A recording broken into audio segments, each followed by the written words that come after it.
Bismillahirrahmanirrahim. Alhamdulillahi rabbil alamin wassalatu wassalamu ala Rasulillah wa ala alihi wa sahbihi ajma'in.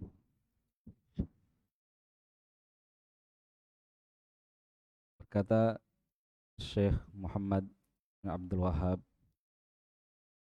bin Sulaiman At-Tamimi rahimahullahu taala,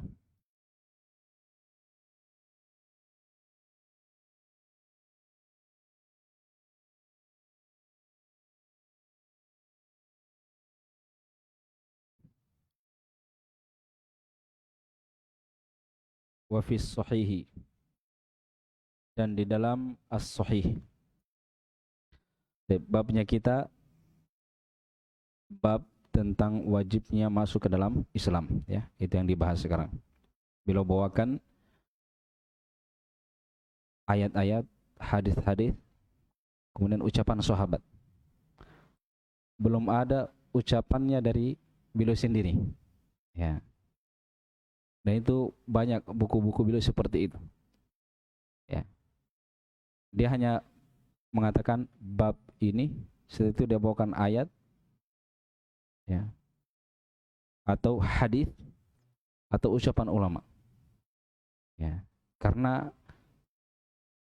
beragama harus seperti itu, ya. Harus mengikuti, ya, Al-Quran, hadis, dan para ulama, terutama, ya, di kalangan sahabat, ya. Ucapan mereka lebih didahulukan daripada yang datang setelah mereka, ya. Kata beliau rahimahullah, wa fi sahihi, dan di dalam as-sahih, ya.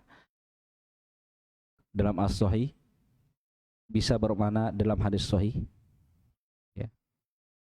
Bisa bermakna di dalam as-sahih, yaitu di dalam sahih Bukhari atau sahih Muslim, karena kitabnya kitab sahih, sahih Bukhari, sahih Muslim, atau mungkin kedua-duanya, ya.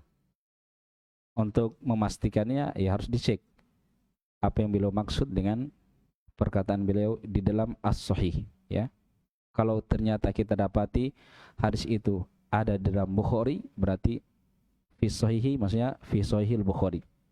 Kalau kita dapati hanya pada sahih Muslim, berarti artinya fi sahihi Muslim. Tapi kalau pada dua-duanya, berarti fi sahih, itu maksudnya fi sahihil Bukhari wa Muslim. Dan kalau ternyata tidak ada di dalam sahih Muslim, apa sahih Bukhari, tidak pula dalam sahih Muslim, berarti maksudnya di luar dari kitab keduanya, tetapi hadis ini adalah hadis yang sahih, ya, seperti itu. Dan di sini hadisnya ada dalam sahih Bukhari, berarti fi sahih itu fi sahihi al-Bukhari. Wa an ibni Abbasin radhiyallahu anhuma, dari Abdullah bin Abbas, semoga Allah meridhai keduanya.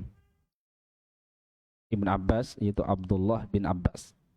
Abbas ini pamannya Nabi, ya. Abbas saudara dengan Abdullah bin Abdul Muttalib, ya. Berarti pamannya Nabi SAW, berarti Abdullah bin Abbas atau Ibn Abbas adalah sepupu Nabi SAW. Beliau berkata, anna nabiyya sallallahu alaihi wasallam qala, sesungguhnya Nabi sallallahu alaihi wasallam bersabda, ada pelanggaran yang mereka lakukan, dan pelanggaran itu merupakan pelanggaran besar, ya, sehingga pelakunya dihukumi sebagai abghadun nasi ilallah, manusia yang paling dibenci oleh Allah Subhanahu wa taala. Ya, terdapat di dalam hadis ini penetapan sifat benci bagi Allah Subhanahu wa taala, sebagaimana Allah Subhanahu wa taala juga punya sifat cinta. Ya, Allah cinta kepada orang-orang beriman. Allah cinta kepada orang-orang bertakwa. Allah cinta kepada orang-orang bersabar. Allah cinta kepada orang-orang bertauhid yang mengikuti Nabi sallallahu alaihi wasallam. Ya. Dan Allah juga memiliki sifat benci sebagaimana di sini. Manusia yang paling dibenci oleh Allah, berarti Allah punya sifat benci. Ya. Jadi kalau kita ketahui dua sifat ini, sifat cinta bagi Allah dan sifat benci bagi Allah, ya, maka kita berusaha beramal dengan amalan-amalan, ya, yang dengannya kita dicintai oleh Allah Subhanahu wa taala. Dan kita menjauhi dan meninggalkan perkara-perkara yang bisa menjadikan Allah Subhanahu wa taala benci kepada kita, ya.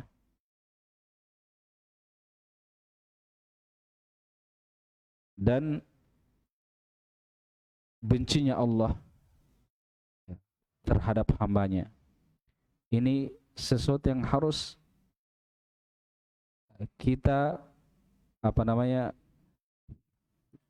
lebih hindari daripada kebencian manusia kepada kita, ya. Jadi kalau ada perkara, ada amalan yang kalau kita lakukan kita dicintai oleh Allah Subhanahu wa taala tetapi dibenci oleh manusia. Sementara kalau kita tinggalkan perkara itu, kita tidak dibenci oleh manusia, ya, tetapi kita akan dibenci oleh Allah Subhanahu wa taala. Maka orang yang beriman yang menginginkan, ya, keselamatan untuk dirinya, dia akan mendahulukan, ya, cinta Allah Subhanahu wa taala, dan dia berusaha menghindari agar bagaimana Allah Subhanahu wa taala tidak membencinya. Karena siapa yang dicintai oleh Allah Subhanahu wa taala, maka Allah akan bersamanya. Kalau Allah bersamanya, maka apa yang perlu dikhawatirkan? Ya. Allah Subhanahu wa taala berfirman, "Ala inna awliya Allahi la khaufun 'alaihim wa la hum yahzanun." Ketahuilah sesungguhnya wali-wali Allah. Wali-wali Allah itu artinya orang yang dicintai oleh Allah Subhanahu wa taala, ya. Makanya, ya, tidak boleh seseorang itu, ya, sembarang mengatakan itu dia wali dari wali-wali Allah Subhanahu wa taala. Dari mana kita mengetahui? Itu perkara gaib, ya. Perkara gaib. Kalau secara umum Allah cinta kepada orang beriman, itu memang seperti itu yang Allah kabarkan. Tetapi memvonis seseorang, ya, tanpa ada dalil, ya, si fulan wali dari wali-wali Allah Subhanahu wa taala, itu lancang terhadap Allah Subhanahu wa taala, ya. Sebagaimana memvonis seseorang dibenci oleh Allah Subhanahu wa taala tanpa ada dalil, itu juga hal yang sangat berat, ya. Coba cermati hadis di perang Khaybar, ya, riwayat Bukhari Muslim. Nabi SAW bersabda, "La'utiyana ar-rayata ghadan rajulan yuhibbullaha wa rasulahu wa yuhibbuhullahu wa rasuluhu wa yaftahullahu ala yadayhi." Ya. Besok saya akan berikan bendera perang. Artinya dia berarti pemimpin, ya, kepada seorang lelaki yang dia ini cinta kepada Allah dan Rasulnya, Allah dan Rasulnya cinta kepadanya. 2, 3, Allah akan memberi kemenangan kepada orang yang beriman dengan perantara dia, ya. Maka semua sahabat itu di malam hari memperbincangkan kira-kira siapa ini, dan masing-masing berharap agar dia yang diberi bendera. Termasuk Umar Ibn Khattab radhiyallahu ta'ala anhu, beliau mengatakan, saya tidak pernah menginginkan kepemimpinan kecuali pada hari itu. Bukan karena kepemimpinannya, tapi karena sifat lelaki itu yang akan diberi bendera oleh Nabi SAW terakui dia cinta kepada Allah dan Rasulnya, ya. Jadi semua orang beriman itu pasti cinta kepada Allah dan Rasulnya. Tetapi siapa yang tahu dalam hati kita? Mungkin hanya sekedar pengakuan, tetapi lelaki ini dipastikan terakui cintanya kepada Allah dan Rasulnya, ditambah lagi Allah dan Rasulnya mencintainya. Ya.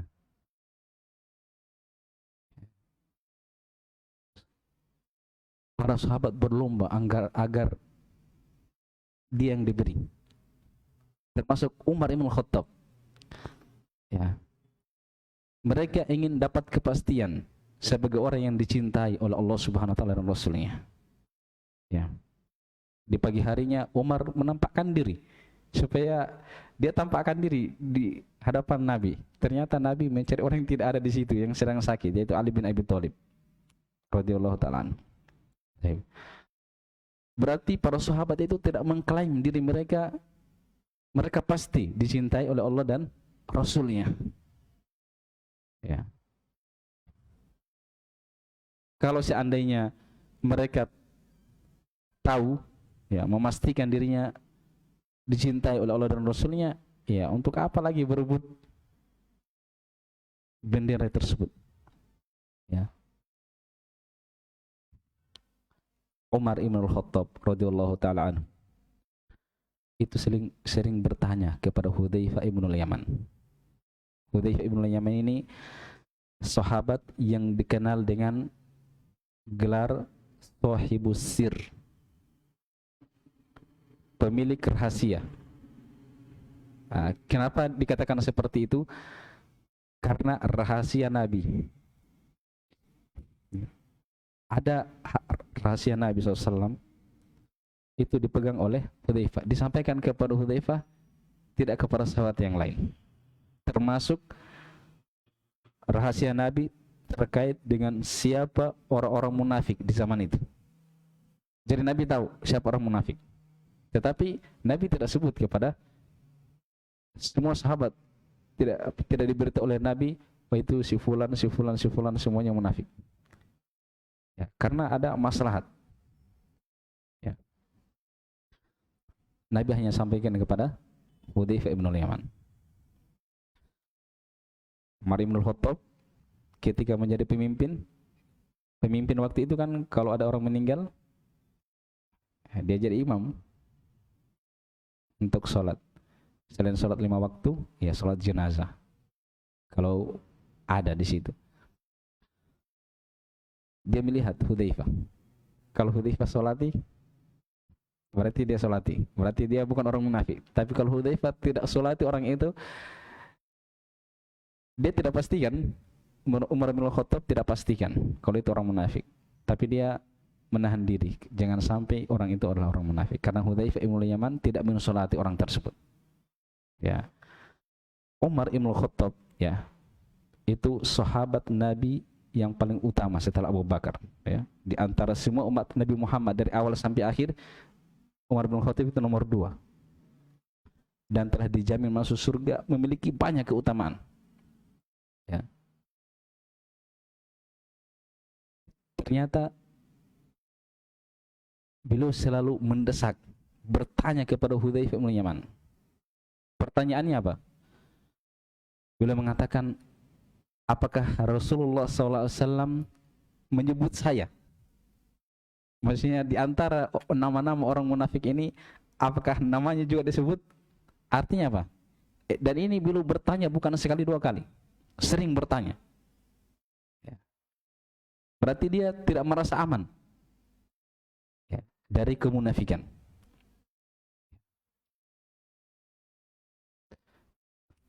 Tidak merasa aman dari kemunafikan, apalagi mau mengklaim dirinya wali dari wali-wali Allah Subhanahu wa taala, ya.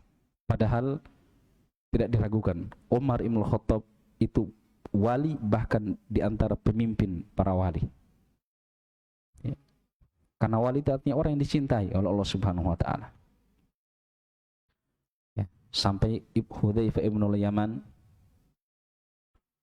mengatakan karena seringnya, ya, Umar Ibn Khattab itu bertanya kepadanya, dia bilang, dia hanya jawab pakai 1 huruf saja, la, tidak, sudah. Dan saya tidak akan memberitahu kamu setelah ini, atau memberitahu orang lain setelah kamu ini.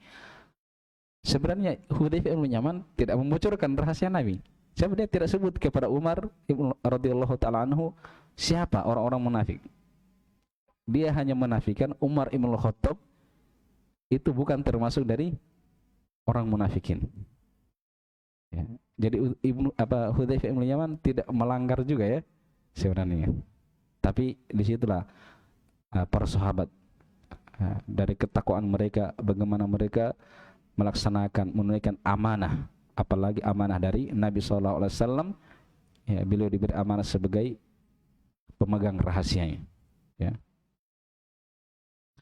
Jadi sekelas Umar bin Khattab tidak mengaku, ya, para sahabat tidak mengaku kalau mereka adalah wali-wali Allah Subhanahu wa taala, padahal mereka tidak diragukan mereka adalah wali-wali Allah Subhanahu wa taala, ya.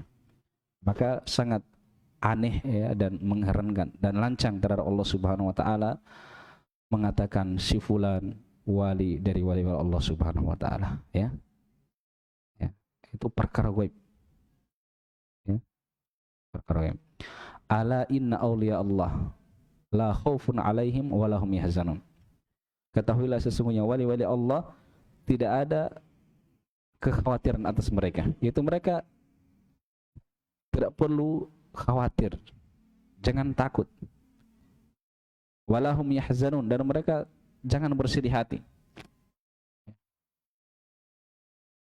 Siapa orang yang dikatakan sebagai wali Allah? Allah jelaskan di ayat setelahnya, alladzina amanu wa kanu yattaqun. Mereka adalah orang-orang beriman dan bertakwa. Itu orang yang dicintai oleh Allah, itulah wali Allah Subhanahu wa taala. Siapapun bisa menjadi wali Allah, yang penting memiliki iman dan memiliki takwa. Semakin beriman, semakin bertakwa, maka semakin dicintai oleh Allah Subhanahu wa taala. Nah, maka kalau semakin dicintai oleh Allah, maka kebersamaan Allah terhadap dia, pertolongannya, bantuannya, perhatian Allah, penjagaan Allah itu pasti lebih besar dibandingkan hamba-hamba yang lain. Ya. Makanya ya, dengan mengetahui Allah Subhanahu wa taala memiliki sifat cinta, ya, maka kita berusaha melakukan amalan-amalan yang dengannya kita dicintai oleh Allah Subhanahu wa taala, ya. Ya, niatkan itu, kalau kita berbuat kebaikan, saya ingin dicintai oleh Allah Subhanahu wa taala. Kita sholat, kita berpuasa, zakat, haji, umroh, berbakti kepada orang tua, apapun kebaikan, niatkan supaya saya dicintai oleh Allah Subhanahu wa ta'ala, sehingga kita tidak perlu mengharapkan balasan dari orang lain, ya. Perhatikan Nabi SAW itu berbuat baik kepada kawan dan lawan. Orang-orang yang memusuhi Nabi SAW, Nabi tak berbuat baik kepada mereka, ya. Subhanallah. Dan itu keteladanan yang sangat indah dari Nabi kita Muhammad sallallahu alaihi wasallam. Nah, sebaliknya, dengan mengetahui Allah itu punya sifat benci, maka kita menjaga diri dan menghindari perkara-perkara yang bisa mendatangkan kebencian Allah kepada kita, ya. Ya.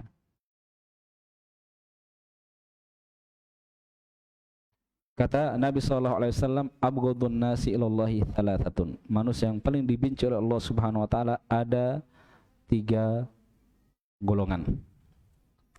Golongan yang pertama, mulhidun fil haram. Orang yang melakukan ilhad di tanah haram. Tanah haram itu Madinah, Makkah dan Madinah.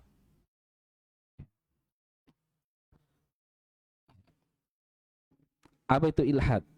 Ya. Ilhad yaitu condong berpaling dari ketaatan kepada Allah kepada kemaksiatan kepadanya. Itu asal makna ilhad. Dari lahat kalau kuburan, lahat berarti itu ada miring, gitu. Dia berpaling dari tengah itu, miring ke samping. Nah, itu ilhad. Dia berpaling dari ketaatan kepada maksiat, ya, kepada Allah Subhanahu wa taala. Ya. Dan berpalingnya hamba dari ketaatan kepada maksiat itu banyak cakupannya, ya, banyak cakupannya.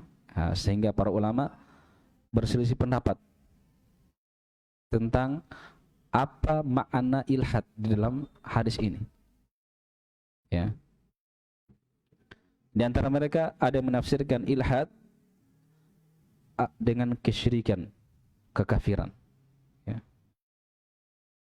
Dan ini tentunya merupakan ilhad yang paling besar, ya.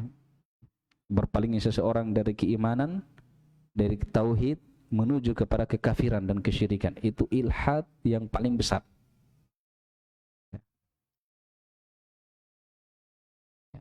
Kekafiran, kesyirikan di semua tempat, di semua zaman itu dibenci oleh Allah Subhanahu wa taala. Tetapi kalau ini terjadi di tanah haram, tanah yang dihormati, diagungkan, dimuliakan di sisi Allah Subhanahu wa taala, maka dosanya lebih besar. Ya.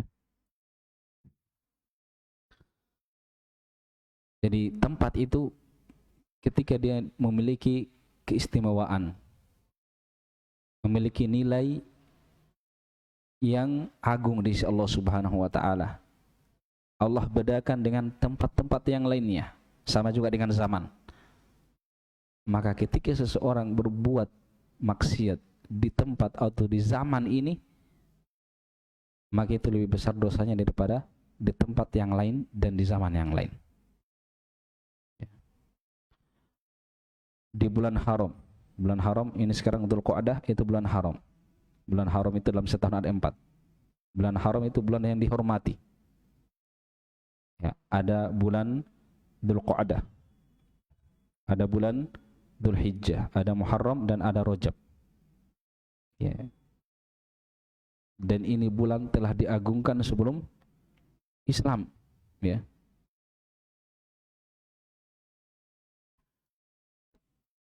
Maksiat, ya, pelanggaran-pelanggaran yang terjadi di bulan yang 4 ini itu tidak sama dosanya dengan di bulan-bulan yang lain.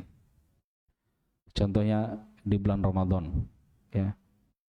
Perbuatan maksiat di bulan Ramadan itu lebih besar dosanya daripada di waktu-waktu yang lain.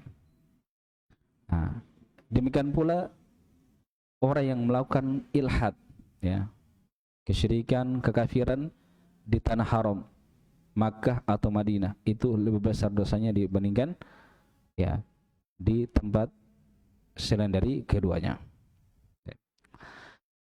Itu pendapat yang pertama, ya.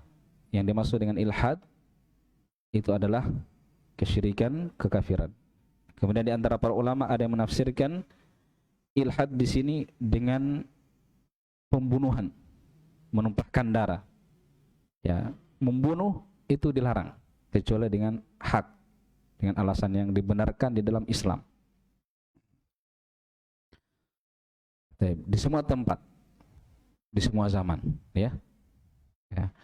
Tetapi ketika pembunuhan dengan cara yang tidak dibenarkan, ya, menumpahkan darah yang haram untuk ditumpahkan terjadi di tanah haram, maka itu besar, ada dosanya lebih besar. Orang yang melakukannya itu masuk dalam hadis abghadun nasi ilallah, manusia yang paling dibenci di sisi Allah Subhanahu wa taala. Kemudian di antara para ulama ada yang menafsirkan ilhad di sini dengan dosa-dosa besar, ya. Dengan dosa-dosa besar. Ya, termasuk dosa besar itulah bid'ah. Dosa-dosa besar, ya, bid'ah itu dilarang. Ya. Tetapi ketika bid'ah dan dosa besar ini dilakukan di tanah haram, maka itu dosanya lebih besar. Dosanya lebih besar. Dan pelakunya, ya, di atas penafsiran ini masuk dalam hadis abghadun nasi ilallah, manusia yang paling dibenci oleh Allah Subhanahu wa taala. Dan seluruh penafsiran ini itu masuk dalam cakupan tidak saling bertentangan ya. Ya. Tidak saling bertentangan sebab ilhad itu luas maknanya. Sehingga yang menyebutkan syirik dan kekafiran itu dia sebutkan sebagian maknanya. Yang menyebutkan yang menyebutkan pembunuhan dan menumpahkan darah, ini juga disebutkan sebagian. Yang menyebutkan ilhad adalah dosa-dosa besar dan bid'ah-bid'ah, itu juga menyebutkan sebagian. Dan semuanya masuk dalam keumuman lafaz ilhad ya, karena ilhad itu berpaling dari ketaatan kepada Allah menuju kepada kemaksiatan kepadanya.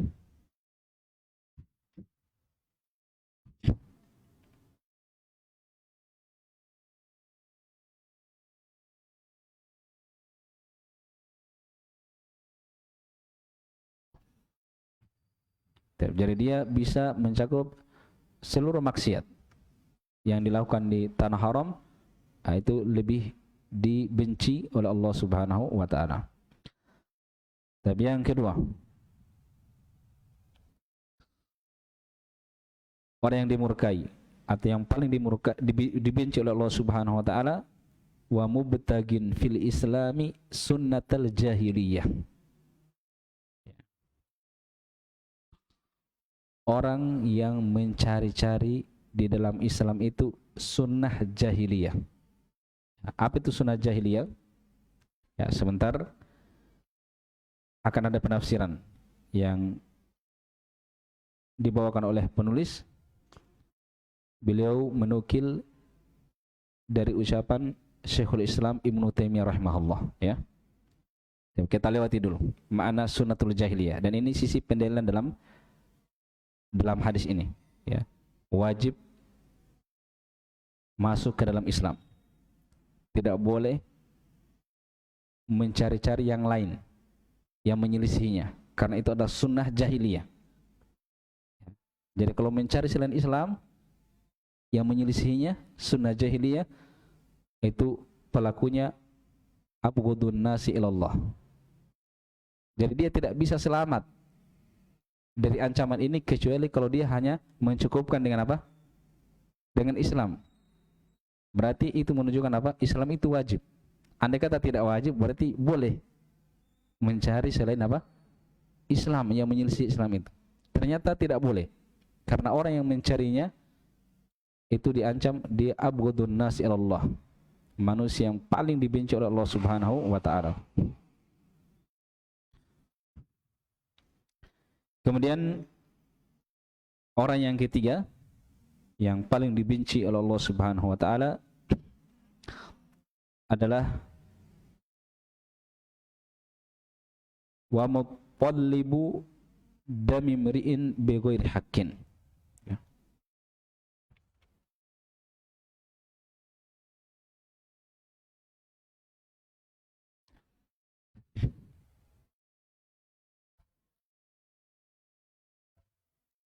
Orang yang sangat antusias ya,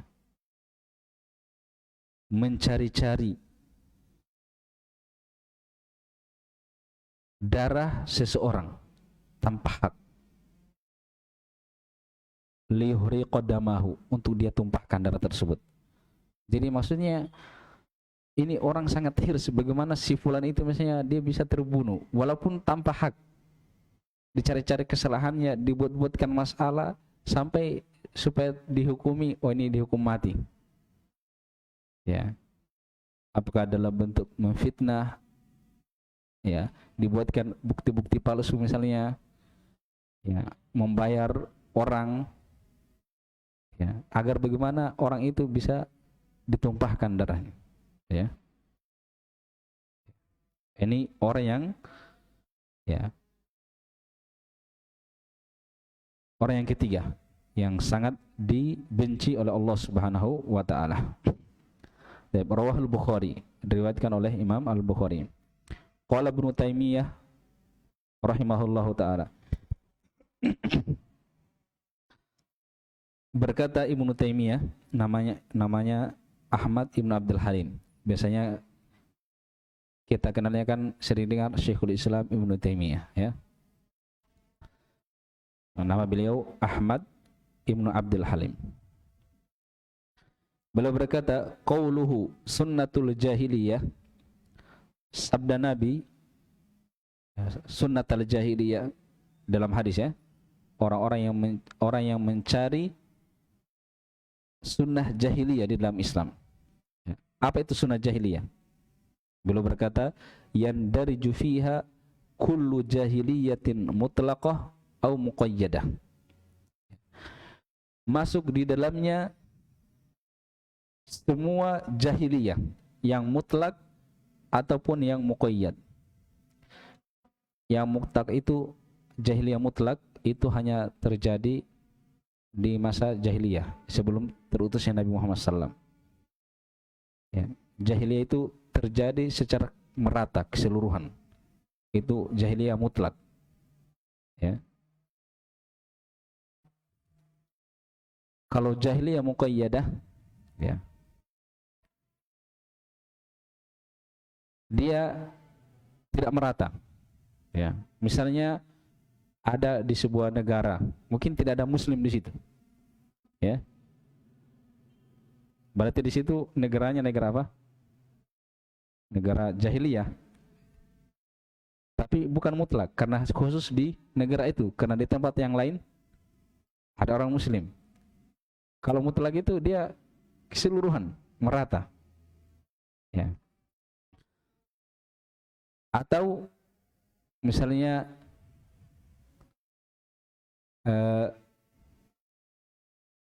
di satu negara kafir, tapi ada juga orang Muslim di situ. Di negara-negara Eropa misalnya, ya, walaupun Muslim minoritas, tapi ada. Ya. Maka ini jahiliyahnya itu muqayyadah, karena hanya terjadi di sebagian penduduknya, bukan keseluruhan. Ya. Katanya muqayyadah itu, jahiliyah muqayyadah fi syakhsin duna syakhsin. Ya. Mungkin ada pada satu orang tapi tidak ada pada orang lain. Ya. Kitabiyah, apakah ahli kitab Yahudi dan Nasara. Jadi yang mencari-cari sunnahnya jahiliyah itu masuk sunnahnya orang-orang Yahudi dan Nasara. Ya. Perayaan-perayaan mereka kita rayakan misalnya. Itu mubtagin fil islami sunnatul jahiliyah. Kita Muslim tetapi mengamalkan, ya, syariat atau perayaan yang ada di, ya, umat agama yang lain. Itu masuk dalam hadis. Awataniyah atau sunnahnya orang penyembah berhala, ya, selain dari ahlu kitab. Au ghairihima atau selain dari keduanya, min kulli mukhalafatin lima ja'a bihil mursalun, dari segala perkara yang menyelisihi apa yang dibawa oleh para rasul. Dari segala yang menyelisihi apa yang dibawa oleh para rasul, yaitu Islam, itu dihukumi sebagai jahiliyah. Ya. Jadi tidak, yang boleh diamalkan itu berarti apa? Hanya aturan di dalam Islam. Nah, itu menunjukkan berarti wajib masuk ke dalam Islam. Karena kalau tidak masuk, ya otomatis pasti mengamalkan sunnah jahiliyah, tidak bisa selamat. Ya. Dan kalau seperti itu berarti dia telah melakukan hal yang diharamkan. Karena apa? Karena dikatakan dia sebagai orang yang paling dibenci di sisi Allah Subhanahu wa ta'ala. Jadi untuk selamat dari kebencian Allah, caranya dia harus mengamalkan Islam saja. Ya. Baik. Nanti akan datang bab, ya, bab tersendiri tentang wajibnya seseorang itu hanya mencukupkan dengan Islam dan tidak boleh dia mengambil syariat yang ada di agama yang lain. Itu akan ada bab tersendiri. Baik. Sudah adzan salat Isya, insyaallah.